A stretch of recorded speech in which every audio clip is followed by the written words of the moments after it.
Hello everyone, welcome to the channel of KV Teachers Guild. बच्चों आज इस video में हम क्लास 7 ज्योग्राफी का सेकेंड चैप्टर स्टार्ट करेंगे which is inside our earth, हमारी धरती के अंदर. The earth our homeland is a dynamic planet. Earth जिस पर कि हम रहते हैं वो एक डायनेमिक प्लानट है, यानी कि हमेशा उसमें कुछ ना कुछ चेंजेस होते रहते हैं, कुछ एक्टिविटीज़ हम परफॉर्म करते रहते हैं. It is constantly undergoing changes inside and outside. अब ये जो चेंजेस, जो बदलाव हो रहे हैं, ये सिर्फ अर्थ के सरफेस के ऊपर ही नहीं बल्कि इसके अंदर भी हो रहे हैं. Have you ever wondered what lies inside the interior of the अर्थ? क्या आपने कभी सोचा है अर्थ के अंदर क्या है? What is the earth made up of? Earth किस चीज़ की बनी है? एक पिक्चर आपको यहाँ पर गिवन है, लेकिन इससे पहले इसको थोड़ा सा बेसिक आइडिया ले लेते हैं अर्थ के इंटीरियर का, देन हम रीड करेंगे चैप्टर को. इस पिक्चर से आप थोड़ा बेटर समझेंगे. तो पूरी अर्थ को 3 लेयर्स में डिवाइड किया गया है. जो अपर मोस्ट लेयर है वो है क्रस्ट, ये है क्रस्ट. उसके बाद आती है mental and finally core. Core further 2 parts में डिवाइडेड है, आउटर कोर जो कि लिक्विड है एंड इनर कोर ये सॉलिड है. अब अगर हम इनकी विड्थ को कंपेयर करें, देखिए ये सिर्फ इतना सा ये क्रस्ट है यहाँ पर ओशंस के नीचे. कॉन्टिनेंट्स के नीचे अगर आप देखेंगे फिर भी थोड़ी सी विड्थ ज़्यादा है इसकी, यहाँ पर इतनी विड्थ है, यहाँ पर बहुत ही कम है, यानी कि ये थिनेस्ट लेयर है, सबसे पतली लेयर क्रस्ट है. उसके बाद नंबर आता है मेंटल का और सबसे ज़्यादा थिकनेस में है कोर. अर्थ के सेंटर से टॉप तक अगर हम इसकी रेडियस देखें तो वो है अप्रॉक्स 6378 किलोमीटर्स. लगभग 6300 किलोमीटर्स इसकी टोटल रेडियस सेंटर से लेकर टॉप तक विड्थ है. एक और चीज़, जब हम लिथोस्फीयर की बात करते हैं, क्लास 6 में आपने पढ़ा होगा, लिथोस्फीयर लैंड को बोलते हैं, देन एटमॉस्फेयर जो एयर है एंड हाइड्रोस्फीयर वाटर कंटेंट जो है अर्थ के ऊपर. तो जब हम अर्थ की लैंड की बात करते हैं तो हम बात करते हैं क्रस्ट की, ये पूरा, प्लस मेंटल की जो टॉप लेयर है. मेंटल को भी फर्दर कई लेयर्स में डिवाइड किया गया, ऑल्दो ये अभी हमारे काम का नहीं है 7th क्लास में. सो ये top most layer plus mental की टॉप लेयर ये आता है लिथोस्फीयर में. ओके चलिए अभी डिटेल में चैप्टर में रीड करेंगे, बेसिक आइडिया आपको मिल गया होगा. Interior of the earth, just like an onion, एक प्याज की तरह the earth is made up of several concentric layers with one inside another. जैसे अनियन में बहुत सारी लेयर्स होती है, वैसे ही हमारी अर्थ भी कई सारी लेयर्स को मिलके बनी है जो कि कॉन्सेंट्रिक लेयर्स जैसी दिखती है, यानी कि ऐसे कुछ सर्कल्स हमें लगते हैं जिनका सेम सेंटर हो. ये फिगर 2.1 में गिवन भी है आपको. The uppermost layer over the earth's surface is called the crust. सबसे ऊपर की लेयर को हम क्रस्ट बोलते हैं. It is the thinnest of all the layers. और जितनी भी लेयर्स हैं उन सब में क्रस्ट सबसे थिन, सबसे पतली है. It is about 35 kilometers on the continental masses. Continents के नीचे ये 35 किलोमीटर्स की है and only 5 kilometers on the ocean floors. Ocean floor के नीचे की जो क्रस्ट है वो सिर्फ 5 किलोमीटर विड्थ की है. ये देखिए पिक्चर में आपको गिवन है, ये कॉन्टिनेंट्स है, लैंड मासेस हैं. इसके नीचे की जो क्रस्ट है वो 35 किलोमीटर की डेप्थ तक जाती है, लेकिन ओशनिक क्रस्ट, कुछ तो स्पेस पानी नहीं ऑक्यूपाई कर लिया, उसके नीचे क्रस्ट भी बहुत थिन है, सिर्फ 5 kilometres. The main mineral constituent of the continental mass are silica and alumina. ये कॉन्टिनेंट्स के नीचे जो क्रस्ट है इसमें मेनली सिलिका और एल्यूमिना मिलते हैं, इसलिए इसे हम सियाल बोलते हैं.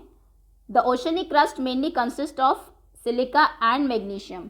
जबकि ओशन के नीचे की जो क्रस्ट है उसमें सिलिका और मैग्नीशियम मिलते हैं, इसलिए उसे सीमा कहा जाता है. Just beneath the crust, crust के बिल्कुल नीचे है mantle which extends up to a depth of 29,000 kilometres. अभी अगर कंपेयर करें आप दोनों को, कहाँ हमारी जो क्रस्ट है वो सिर्फ 35 किलोमीटर्स की है और वो भी कॉन्टिनेंट्स के नीचे. अगर आप उसे देखते हैं ओशनिक क्रस्ट को तो वो सिर्फ 5 किलोमीटर की है और ये मेंटल है 29,000 किलोमीटर्स तक एक्सटेंड कर रही है, यानी कि बाकी लेयर्स के कंपैरिजन में क्रस्ट बहुत ही ज़्यादा थिन है. बिलो द क्रस्ट, क्रस्ट के बिल्कुल नीचे मेंटल है. ये देखिए ये थी क्रस्ट, उसके नीचे ये है mental. The inner most layer is the core, और सबसे अंदर की जो लेयर है वो है core with a radius of about 35,000 kilometres. उसकी रेडियस लगभग 35,000 किलोमीटर्स है. इट इज़ मेनली, यानी कि ये थिकेस्ट है, it is mainly made up of निकल एंड आयरन. वो मेनली निकल और आयरन की बनी है कोर, एंड इज कॉल्ड नीफे. इसलिए हम नीफे बोलते हैं Ni निकल के लिए और Fe फेरस आयरन के लिए. The central core has very high temperature and pressure. Core जो है वहाँ पर टेम्परेचर बहुत हाई होता है और प्रेशर भी बहुत ज़्यादा होता है। अभी जो कुछ फैक्ट्स गिवन है उनको और देख लेते हैं। The deepest mine in the world is in south Africa. सबसे गहरी जो माइन है वो साउथ अफ्रीका में है। It is about 4 kilometres deep और वो सिर्फ 4 किलोमीटर गहरी है। In search of for oil engineers have dug a hole about 6 kilometres. और ऑयल की सर्च में इंजीनियर्स ने लगभग 6 किलोमीटर तक भी अर्थ को डग किया हुआ है, खोदा हुआ है। To reach to the centre of the earth, अगर आपको अर्थ के सेंटर पर यहाँ पहुँचना है, which is not possible, obviously यहाँ तक पहुँचना पॉसिबल नहीं है। You will have to dig a hole 6000 kilometres. Picture में हमने देखा था कि जो रेडियस है अर्थ की वो ऑलमोस्ट 6300 किलोमीटर्स की है। तो आपको 6000 किलोमीटर तक खोदना होगा deep on the ocean floor के नीचे। The crust form only 1% of the volume of the earth. Earth के टोटल वॉल्यूम का सिर्फ 1% क्रस्ट में है, 84% मेंटल में है और बाकी जो बचा 15% वो कोर बनाता है। हम वॉल्यूम की यहाँ बात कर रहे हैं। The radius of the earth is 6371 kilometres. आगे आते हैं, next is rocks and minerals. The earth's crust is made up of various types of rocks. Earth की जो क्रस्ट है, सबसे ऊपर की जो लेयर है, वो बहुत टाइप के रॉक्स से मिलकर बनी है। Any natural mass of mineral matter that makes up the earth's crust is called a rock. Earth की क्रस्ट को बनाने में जो भी मिनरल मैटर का मास यूज हुआ है उसे हम रॉक कहते हैं। Rocks can be of different colour, अलग अलग कलर के रंगों के ये हो सकते हैं। डिफरेंट साइज इनके हो सकते हैं, बड़ा या छोटा। डिफरेंट टेक्सचर हो सकते हैं, स्मूथ है या रफ है। There are 3 major types of rocks. 3 major type के रॉक्स हैं, igneous rocks, sedimentary rocks and metamorphic rocks. एक बार इन वर्ड के ओरिजिन हम देख लेते हैं, तब आपको ज़्यादा क्लियर होगा इनके बारे में। सबसे पहला वर्ड है igneous. Igneous Latin word Ignis से बना है, जिसका मतलब है फायर। तो यानी कि फायर की गर्मी से जो रॉक्स प्रोड्यूस होंगे उन्हें हम इग्नियस रॉक्स बोलेंगे। Next is sedimentary. Sedimentary Latin word sedimentum से बना है, जिसका मतलब है सेटल डाउन होना। अभी जो रॉक्स है हमारे इग्नियस रॉक्स, वो टूटते हैं, उसके बाद फिर से सेटल डाउन होते हैं और प्रेशर की वजह से फिर से एक नया रॉक बनता है, जिसको हम सेडिमेंट्री रॉक्स बोलते हैं। Last is metamorphic. मेटामॉर्फिक बना है ग्रीक वर्ड मेटामॉर्फोस से, जिसका मतलब है change of form.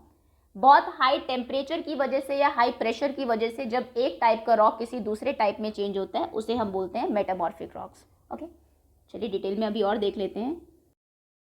When the molten magma cools, जब पिघला हुआ मैग्मा ठंडा होता है, इट बिकम सॉलिड, तो वो सॉलिड बन जाता है। And rocks thus formed are called igneous rocks. और ऐसे जो रॉक्स बनते हैं उन्हें हम इग्नियस रॉक्स बोलते हैं। मैग्मा क्या है? मैग्मा एक्चुअली में रॉक्स ही है, जो कि लिक्विड फॉर्म में है। अर्थ के नीचे गर्मी इतनी ज़्यादा है, टेम्परेचर इतना हाई है कि रॉक्स को भी वो लिक्विड फॉर्म में कन्वर्ट कर देते हैं, उसे हम बोलते हैं मैग्मा। अभी ये जो मैग्मा किसी ऐसी जगह पे आएगा जहाँ टेम्परेचर थोड़ा कम हो, ठंड थोड़ी हो, तो फिर से सॉलिडिफाई होगा, बनाएगा igneous rocks. They are also called primary rocks. Igneous rocks को हम प्राइमरी रॉक्स भी बोलते हैं। There are 2 types of igneous rocks. Igneous rocks को फर्दर 2 टाइप्स में डिवाइड किया गया है, intrusive rocks and extrusive rocks. Can you imagine, क्या आप सोच सकते हैं lava coming out from the volcanoes? Volcanoes से जो ज्वालामुखी होते हैं उनसे लावा कैसे बाहर आता होगा? लावा हम बोलते हैं, देखिए अर्थ के नीचे अगर ये मोल्टन मैग्मा है, मोल्टन रॉक्स हैं, तो उन्हें हम मैग्मा बोलेंगे। जब ये अर्थ के सरफेस के ऊपर आ जाते हैं क्रैक्स के थ्रू, तो हम उसे लावा बोलते हैं। Lava is actually fiery red molten magma coming out from the interior of the earth on its surface. Lava actually में आग की तरह लाल मोल्टन मैग्मा, पिघला हुआ मैग्मा ही है, जो कि अर्थ के इंटीरियर से उसके सरफेस पे आ जाता है। When this molten lava comes on the earth surface, it rapidly cools down. और जब ये बाहर आ जाता है, बाहर तो बहुत ही कम टेम्परेचर है, तो ये बहुत ही ज़्यादा जल्दी ठंडा हो जाता है और बनाता है solid. Rocks formed in such a way on the crust are called extrusive igneous rocks. और ऐसे जो रॉक्स बनते हैं उन्हें हम एक्सट्रूसिव रॉक्स बोलते हैं। They have a very fine grain structure. इनका स्ट्रक्चर बहुत फाइन ग्रेन्ड है, यानी कि इनके जो पार्टिकल्स हैं वो बहुत ही बारीक होते हैं। For example basalt. The Deccan plateau is made up of basalt rocks. Deccan plateau जो है सदर्न साइड में इंडिया में, वो बासॉल्ट रॉक्स का ही बना है, यानी कि एक्सट्रूसिव रॉक्स से बना है। Sometimes the molten magma cools down deep inside the earth's crust. अब हमेशा ज़रूरी नहीं है कि ये मैग्मा को इतने क्रैक्स मिल जाए अर्थ में कि वो बाहर आ जाए। कई बार क्रैक्स के थ्रू, मान लीजिए यहाँ पर ये मैग्मा है, अभी क्रैक्स इसको मिले, थोड़ा कुछ दरारें मिली अर्थ के क्रस्ट में, जिससे थोड़ा सा ऊपर आ गया, मतलब ऐसी जगह आ गया जहाँ पर टेम्परेचर यहाँ से तो कम है, जहाँ पर वो लिक्विड फॉर्म में था उससे टेम्परेचर कम है, सॉलिड हो सकता है, लेकिन अर्थ के ऊपर बिल्कुल सरफेस पे नहीं आया, ठीक है। Deep inside the crust solid rocks so formed are called intrusive igneous rocks. और यहाँ पे ये ठंडा हो गया, अंदर ही अर्थ के क्रस्ट के अंदर ही कहीं ठंडा हो गया, ऊपर नहीं आ पाया, तो ऐसे जो रॉक्स बनते हैं उन्हें हम इंट्रूसिव इग्नियस रॉक्स बोलते हैं। Since they cool down slowly, क्योंकि ये बाहर तक नहीं आया है तो अंदर ऑब्वियसली टेम्परेचर थोड़ा ज़्यादा होगा, तो धीरे धीरे वो ठंडे होंगे। दे फॉर्म लार्ज ग्रेन्स, तो इनके जो ग्रेन्स, इनके जो पार्टिकल्स होते हैं वो थोड़े मोटे होते हैं, लार्ज होते हैं। एंड एग्जाम्पल आपको दिया है, granite is an example of such a rock. Grinding stones use to prepare paste और powder of spices are grain and grains are made up of granite. जो पेस्ट बनाने के लिए या फिर कूटने के लिए जो हम यूज़ करते हैं, ग्राइंडिंग स्टोन यूज़ करते थे, वो एक्चुअली में ग्रेनाइट के ही बने होते थे। रॉक्स रोल डाउन, किसी स्लांटिंग सरफेस से रोल होके लुढ़क के वो नीचे आते हैं, क्रैक्स, उनमें दरारें पड़ती है रॉक्स में, एंड हिट ईच अदर, और एक दूसरे को हिट करते हैं, एक दूसरे से टकराते हैं, and are broken down into small fragments, और छोटे छोटे पीसेज में वो टूट जाते हैं। These small particles are called sediments, इन छोटे छोटे पार्टिकल्स को हम बोलते हैं sediments. These sediments are transported and deposited by wind, water etcetera. अभी कुछ नेचुरल फोर्सेस इन ये जो छोटे छोटे सेडिमेंट्स हैं इनको एक जगह लेके आएगी और डिपॉजिट कर देगी। These loose sediments are compressed, फिर ये कंप्रेस होंगे प्रेशर की वजह से, प्रेशर पड़ेगा इन पर, एंड हार्डन, और हार्ड हो जाएंगे, to form layers of rocks, layers of rocks बनाएंगे। These types of rocks are called sedimentary rocks. क्योंकि सेडिमेंट से बने, छोटे छोटे पार्टिकल्स से बने, इसलिए इन्हें हम सेडिमेंट्री रॉक्स भी बोलते हैं। फॉर एग्जाम्पल, जैसे कि सैंडस्टोन एक सेडिमेंट्री रॉक है, is made from grains of sand, वो सैंड के छोटे छोटे ग्रेन से बना है। दीज रॉक्स में also contain fossils of plants, fossils हम बोलते हैं जो डेड रिमेनिंग पार्ट होते हैं, डेड प्लांट्स या फिर एनिमल्स के, and other micro organisms that once lived on them. इनके ऊपर कभी जो जानवर रहते थे, जो प्लांट्स रहते थे, उनके मरने के बाद जो रिमेनिंग पार्ट्स हैं, कई बार वो भी इनके साथ ट्रैप हो जाते हैं। मान लीजिए यहाँ पर हवा उड़ा के लाई या फिर पानी ने बहुत सारे सेडिमेंट्स जमा किए, बीच में कुछ डेड प्लांट, डेड एनिमल या फिर किसी माइक्रो ऑर्गेनिज्म के भी पार्ट्स आ गए, फिर उसके ऊपर और रेत आ गई, फिर ये कंप्रेस हुआ तो एक यहाँ पर एक रॉक बन गया, तो इन रॉक्स के बीच में फॉसिल्स भी मिलते हैं। क्वेश्चन आ जाता है कि किस रॉक में, किस टाइप के रॉक में फॉसिल्स मिलते हैं, तो ये मिलते हैं सेडिमेंट्री रॉक्स में। Igneous and sedimentary rocks can change into metamorphic rocks under great heat and pressure. किसी पत्थर के ऊपर, किसी रॉक के ऊपर जब बहुत ज़्यादा प्रेशर डाला जाए या बहुत हीट की वजह से वो चेंज हो जाता है, और चेंज होने के बाद जो रॉक बनता है उसे हम बोलते हैं metamorphic rocks. For example, clay change हो जाती है स्लेट में, एंड लाइमस्टोन चेंज हो जाता है मार्बल में। Rocks are very useful to us, बहुत यूजफुल है रॉक्स हमारे लिए। The hard rocks are used for making roads, roads बनाने में, हाउसेस, बिल्डिंग्स बनाने में रॉक्स यूज़ होते हैं। You use stones in many games, बहुत सारे गेम्स में भी आप पत्थरों को यूज़ करते हैं। फॉर एग्जाम्पल 7 स्टोन्स पिट्टू जिसको बोलते हैं, हॉप स्कॉच, टापू या फिर किट किट, 5 स्टोन गिट्टी। कुछ और गेम्स आप अपने पेरेंट्स से, ग्रैंड पेरेंट्स से पता करेंगे। उसके बाद 2 पिक्चर्स यहाँ पर गिवन है आपको। ये है रेड फोर्ट जो कि बना है रेड सैंडस्टोन से, यानी कि ये सेडिमेंट्री रॉक से बना है। सैंडस्टोन जो कि सैंड के सेडिमेंट से बना है, ये एक टाइप का सेडिमेंट्री रॉक है। नेक्स्ट इज ताजमहल, ये बना है वाइट मार्बल से। मार्बल हमने अभी ऊपर देखा कि ये एक कन्वर्टेड फॉर्म है लाइमस्टोन की, यानी कि ये एक टाइप का मेटामॉर्फिक रॉक है। You will be surprised to know that one type of rock changes to another type under certain conditions in a cyclic manner. और जितने भी टाइप के रॉक्स हैं वो एक से दूसरे में कन्वर्ट हो सकते हैं, ये एक साइकिल इनका चलता है।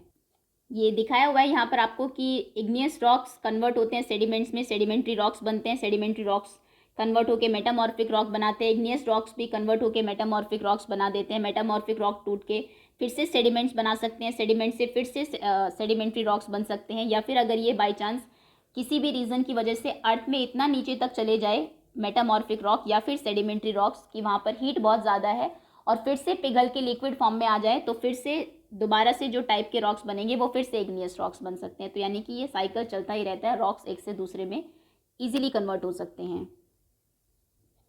This process of transformation of the rock from one form to another is known as rock cycle. तो एक से दूसरे फॉर्म में कन्वर्ट होने का ये जो प्रोसेस है रॉक्स का, इसे हम रॉक साइकिल बोलते हैं। आपने पढ़ा है कि जब मोल्टन मैग्मा ठंडा होता है तो सॉलिडिफाई होता है, सॉलिड बन जाता है और इग्नियस रॉक्स बनाता है। ये इग्नियस रॉक्स जब टूटते हैं स्मॉल पार्टिकल्स में, ट्रांसपोर्ट और डिपॉजिट होते हैं, तो फिर सेडिमेंट्री रॉक्स बनते हैं, यानी कि इग्नियस से सेडिमेंट्री बन सकते हैं। जब इग्नियस या सेडिमेंट्री रॉक्स प्रेशर की वजह से चेंज होते हैं तो फिर मेटामॉर्फिक रॉक्स बनते हैं, यानी कि इग्नियस भी मेटामॉर्फिक बन सकता है और सेडिमेंट्री रॉक्स भी मेटामॉर्फिक बन सकते हैं। Metamorphic rock which are still under great heat, जो अभी भी ग्रेट हीट और प्रेशर में है, अगर बाई चांस वो मेल्ट डाउन हो जाए, इतना ज़्यादा हीट वहाँ पर हो कि वो पिघल जाते हैं, तो फिर से मैग्मा बना देंगे और मैग्मा कूल डाउन होकर फिर से इग्नियस रॉक्स बना देगा। तो इस तरीके से रॉक साइकिल चलता रहता है। अभी आगे आते हैं। Rocks are made up of different minerals. Rocks different minerals को मिलके बनते हैं। और मिनरल्स क्या है? ये नेचुरली अकरिंग सब्सटेंसेस हैं जो कि नेचर ने बनाए हैं, which have certain physical properties. इनकी कुछ अपनी फिजिकल प्रॉपर्टीज़ होती है और कुछ डेफिनेट केमिकल कॉम्पोजिशन होते हैं। मिनरल्स लेकिन हमारे लिए बहुत इंपॉर्टेंट है, ह्यूमन काइंड के लिए। Some are used as fuels, कुछ को हम फ्यूल्स की तरह यूज़ करते हैं। For example coal thermal power में यूज़ होता है, नेचुरल गैस, सीएनजी आप जानते हैं, कार्स चलती है, बसेस चलती हैं इनकी, एंड पेट्रोलियम। पेट्रोलियम के तो infinite number of by products हैं, 5th क्लास में आपने पढ़े भी थे। Petrol, diesel, then paint, wax, ये सभी पेट्रोलियम से ही बनते हैं। They are also used in industries. अब कुछ टाइप के मिनरल्स इंडस्ट्रीज़ में भी यूज़ होते हैं। आयरन, लोहा, इनफाइनाइट नंबर ऑफ यूजेस है इसके, व्हीकल्स बनाने के काम आता है। आप अपने चारों तरफ भी देखेंगे डिफरेंट फर्नीचर के पार्ट्स इससे बनते हैं। देन एल्यूमिनियम, ये स्मेल्टिंग में यूज़ होता है। गोल्ड, ज्वेलरी बनती है, महंगा बहुत है ये। यूरेनियम, न्यूक्लियर पावर के प्रोडक्शन में यूज़ होता है, एट्सेट्रा। इन मेडिसिन, मेडिकल फील्ड में भी लिमिटेड यूज़ है डिफरेंट जो मिनरल्स हैं उनका, जैसे कि जो रेडियो एक्टिव मिनरल्स होते हैं, कैंसर जैसी जो खतरनाक बीमारियां हैं उनको ट्रीट करने में वो यूज़ किए जाते हैं, and in fertilisers also, etcetera. Okay, so that's all students. ये था क्लास 7 ज्योग्राफी का सेकेंड चैप्टर। होपफुली चैप्टर आपको क्लियर हो। Okay, thank you so much for watching.